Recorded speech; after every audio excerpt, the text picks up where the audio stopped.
Here we go. I think of myself as an emotionally intelligent person, but recently I got some feedback that has me wondering. A friend of mine reached and looked for support, and I did what I hear a lot of men do and tried to give her some advice. She wasn't looking for advice. She told me in a kind way that my response lacked emotional intelligence.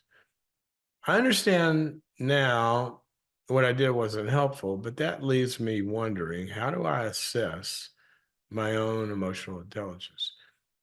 Well, it's a really good question. Emotional intelligence is it's a term that got popular, I think, I want to say in the 90s ish when Goldman wrote the book on emotional intelligence. It's been used a lot in corporate America, but it broadly speaking, it's about your ability to manage yourself, your own feelings, and what's going on inside of you. I would broaden it past emotions to manage your own internal world, and as well as the emotions of other people around you.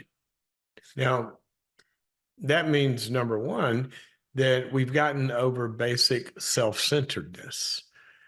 If we're interpreting everything about life as how it relates to me, even if we're scared, right? Some people have a lot of anxiety, and somebody walks into the room, they're not smiling, they go, "What do I do? What did I do?"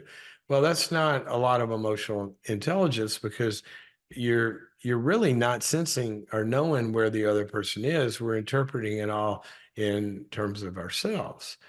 And you're not bad for that. That's just a developmental immaturity that should be rectified for your well-being as well as theirs.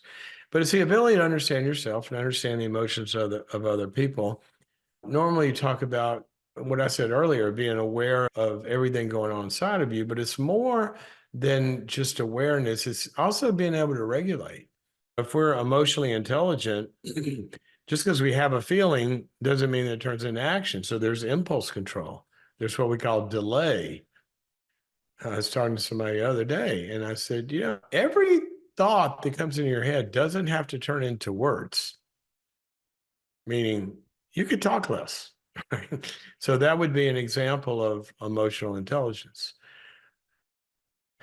Fortunately, they're a wise person and could hear that. Some people wouldn't do so well. But to be able to regulate yourself, we're like a thermostat. You start to get heated up, can you calm yourself down? When you start to go down, can you heat yourself up, get in a better mood? It gets to areas of motivation, being able to sense our own motives and being able to sense the motives of others. It gets into being able to be empathic and understand the feelings of others. And then it gets to social skills. So let's go back to, I just gave you some ways of assessing, which is look at those categories: awareness of you and others and how well you regulate, and being able to know your own motives as well as the motives of other people, and then having the skills to deliver those things. This may be as simple as a skill problem. I've talked to many loving people who give somebody advice because they're concerned about them. They can see, they know the other person's hurting. I mean, this is like psychology graduate students 101. The first thing I have to do is get them to shut up when they're with a client and learn how to listen. When I was a graduate student, I had, in my first year of my doctoral program, a year-long lab on listening. That's a skill. So it could be a social skill. It could be regulation of your own emotions. Maybe you say that because it makes you uncomfortable if somebody's hurting. So this gets into a lot of things. I would encourage you to take a look at my book called Trust. It gets into a lot of those areas, as well as a lot of content we have on boundaries.me. But basically, that's what it is about. Now, another way to assess it, do what that person did, which brought up the question for you, is that person gave you some feedback, right? Feedback's a breakfast of champions. Would you ever get on an airplane with a pilot that couldn't take feedback? I mean, they might as well turn their radio and their instruments off, right? We need feedback.